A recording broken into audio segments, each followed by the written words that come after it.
UK ipinakita ang matinding suporta sa Israel at gustong ipabura itong Hamas at ipanalo ang digmaan.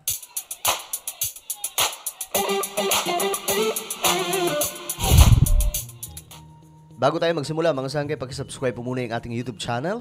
Sa baba ng video na to may makikita po kayong subscribe button.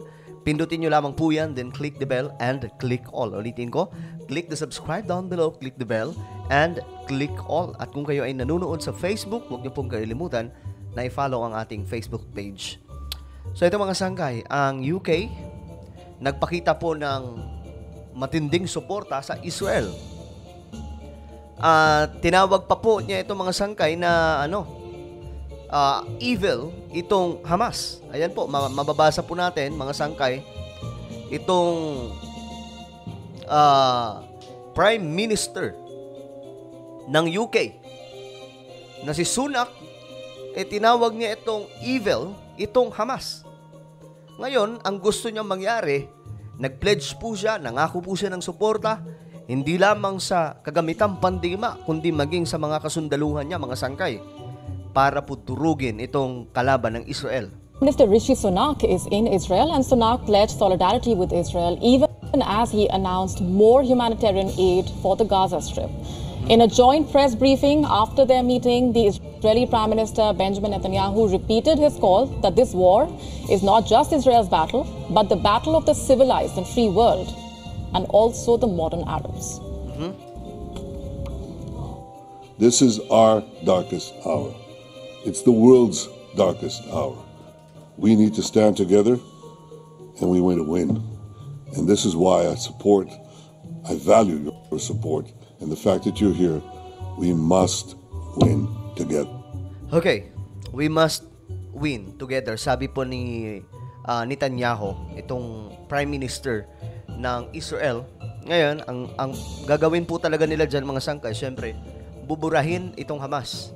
At ang pagkakaalam po natin, malaki ang magiging pagbabago mga sangkay dyan sa Middle East kapag nangyari na po itong pag-wipe out ng Israel sa Hamas. At alam nyo mga sangkay, na napapanood nga po natin, napapakinggan po natin yung mga comment ng maraming mga batikan, mga sangkay sa Israel, na itong digmaan na ito ay napakahalaga sa panahon natin ngayon. Kasi ito daw ang magbabago ng gusto sa sistema dyan sa Israel at magiging malaki ang epekto nito sa buong Middle East. Kasi para po sa inyong kaalaman, ang nakakagulo po talaga at ang napakalaking grupo na ito, sila po ay sinusuplayan nitong Iran. Kasi ang gusto ng Iran mga sangkay, mabura po talaga itong Israel. Ayaw po nilang mag-exist ang Israel sa lugar na yan. Diyan po sa mismong land of promise na walang iba mga sangkay, kundi ang Canaan na Israel na po ngayon. Kaya nga lang mga sangkay, ayon nga po sa kanilang defense minister ng Israel, hindi po ito magiging mabilis na parang nabalita ngayon, tapos na kinabukasan o tapos na next week. Medyo tatagal daw po ito mga sangkay dahil ang gagawin po talaga nila is pulbusin ang kanilang mga kalaban na wala na pong tatayo na kahit na sino para magkaroon na ng kapayapaan ang buong rehiyon. Rishi Sunak expressed strong backing for Israel's right to defend itself, as well as Israel's right to attack Hamas. Sunak expressed shock at the attack on the hospital in Gaza. Listen in. And it's for me to say I'm proud to stand here with you in Israel's darkest hour. As your friend, we will stand with you in solidarity. We will stand with your people, and we also want you to win. We also want you to win. Yan po yung gustong mangyari ni Prime Minister Sunak ng UK. He added that the UK would step up the supply of humanitarian aid to the Gaza region, but earlier addressing UK's parliament, Sunak had said that the British government would be increasing aid to the Palestinian people by a third. An additional $12.18 million would be sent in as relief material and supplies. Okay. So, ewan ko ano ang Ano pang itatakbo ngayon ng Hamas, mga sangkay, dahil nga po, nasa ano sila ngayon eh. Na-corner po sila ng Israel eh. Napapalibutan po sila. Ang harap po ng Gaza, which is yan po yung Mediterranean Sea, napapalibutan din po ng mga kasundaluhan ng West. Okay, andyan po yung US. Ang pagkakaalam po natin, nandyan din po yung UK at Australia, mga sangkay na nakaabang lamang anytime po na lalabas o may kung anumang terror group na lalapit, mga sangkay, masasakoti din po nila kaagad. So, ngayon, mga sangkay, eto, panoorin po natin. I want to thank you for your solidarity, your clear, unwavering support from the minute this war began.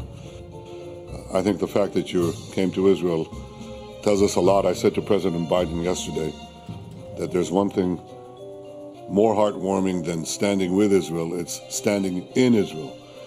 Ang ano pa naman dito, mga sangkay, di ba biblical?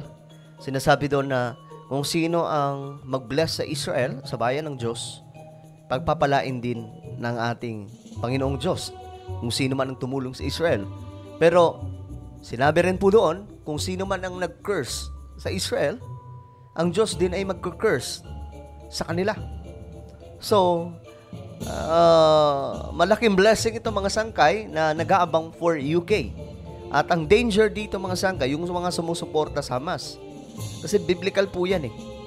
Sinabi po talaga yan sa Biblia na pagpapalain ng Diyos ang magpala sa Israel.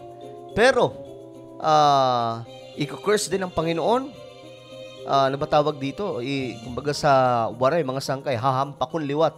Han Ginoo ang mga naghampak. Kumbaga, paparusahan din ng Panginoon ang mga magbibigay ng mga pasakit sa Israel. Bagamat itong Israel, mga sangkay, alam naman po natin na tinakwil po nila sa Jesus Christ. Okay, pero may ano po yan. Kung alam nyo yung Biblia, nung nagbabasa talaga kayo ng Biblia, maiintindihan nyo ang pagtakwil ng Israel kay Jesus Christ nagtugtong sa kaligtasan po ng mga hintil. That is why mayroon na po ngayong church age na tinatawag. Ito po yung Christian religion na niniwala kay Jesus Christ, na itong si Jesus Christ, siya po yung Messiah. So, bagamat ni-reject po ng bayan ng Diyos si Jesus Christ, pero mga sangkay, blessing in disguise, kasi ang mga mananampalataya, mga Kristiyano, ito po ang tumanggap at naniwala kay Jesus Christ, kaya nagkaroon po ng kaligtasan. Okay? So, medyo malawak po yan. Napag-uusapan po natin yan sa Sangkay Revelation. And the fact that you came here to do that is a very strong statement of support, which we deeply appreciate. Chancellor Scholz, who also visited here, called Hamas the new Nazis. He was right. Grabe, You no? fought the Nazis 80 years ago, resolutely, and the entire world supported your action. President Biden called Hamas worse than ISIS. He's right, too. Hamas are the new Nazis, they're the new ISIS, and we have to fight them together, just as the world, the civilized world, united to fight. Threat po talaga itong Hamas, mga sangkay, sa buong mundo. Okay, kasi terror group po siya eh. Nagpapalakas at ang gusto po nilang mangyari, mga sangkay, dahil po sa kanilang ideolohiya, yung kanilang paniniwala, na magtatag ng Islamic State, mga sangkay, sa lugar na yan, sa Middle East, pinakamalaki. At imagine niyo kapag nangyari yan, mga sangkay. Pero, alam niyo, itong nagaganap sa Israel, ano to eh, sa mga Kristiyano, mayroon diyang impact sa mga Kristiyano, lalo na po sa mga nagbabasa ng Bible prophecy. So, ano nga ba ang mangyayari, mga sangkay, after ng digmaan na ito? Ito lang ang sigurado, mga sangkay. May papanalo ng Israel ang digmaan. Kasi, bahagi po yan ng propesiya sa Biblia, mga sangkay, na darating po talaga ang mga digmaan sa Israel. Pero wala po doon nakalagay, mga sangkay, na itong Israel matatalo sa digmaan bago po ang digmaan na malaking paparating. Para po sa inyong kaalaman, may sa propesiya po sa Biblia, meron pong paparating na napakalaking digmaan sa Israel. Ito Ito po ay ang Gog and Magog battle. Kaya nga lang mga sangkay, we don't know when, kailan mangyayari yan mga sangkay, pero yan po ang nakapropesiya sa Biblia. At ngayon, kung titingnan po natin ang pattern, ang Israel mga sangkay, dumadanas na po ng digmaan. Pero hindi pa po yan mga sangkay, hindi pa po yan yung pinakamatinding magiging digmaan nila. May malala po dyan. Itong malalang paparating na digmaan, ito po ang magiging sanhi na itong Israelites, makikilala na po nila ang Diyos na tunay at tagapagligtas. I mean, si Jesus Christ, may kilala na nila na itong Messiah na pinapako nila, malaki palang pagkakamali para sa lahi ni David na walang iba kundi tribe of Judah. So ano po ang inyong opinion mga sangkay na itong UK Prime Minister talagang all-out support sa Israel at talagang ibibigay ang lahat para lamang maipanalo ang digmaan na ito?